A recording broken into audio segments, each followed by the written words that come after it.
you report on, and there's been a lot of Monday morning quarterbacking on Robby Mook's work, the data, the analytics.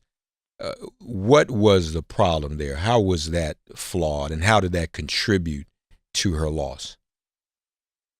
So I think, this goes, I think it starts with the primaries.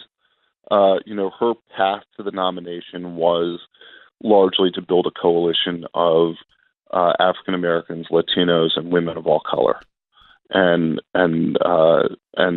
white women, and so that was the way that she was going to win delegates, and so she needed to focus on those groups, and the data analytics suggested those were the people who were most likely to turn out for her, and increasingly she focused on them in the primaries, and in the way that she did that, she basically didn't entirely give up on persuasion in the primaries, but largely it was about turning out that base, getting those huge numbers, and winning delegates.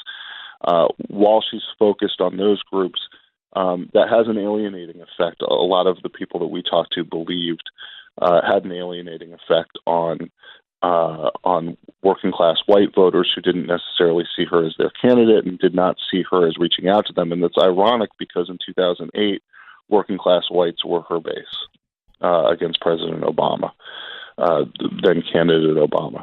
As she moves into the general election, the data analytics team believes, and Robby Mook, atop that, essentially believes that it's too expensive to try to persuade voters who are on the fence to come toward her.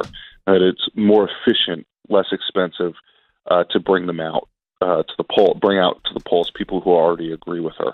And the more, again, that she focuses on the people who already agree with her, the more she has a tendency to alienate people who are not already with her. And the fact that she doesn't attempt to persuade people to come into the camp means she's dealing with an ever-narrowing base of voters. And, this is something that campaign operatives argue about all the time, whether it's about turning out all your own voters or trying to do some persuasion. I think a lot of people would tell you got to do both of those things to be successful. But this was all science and no art.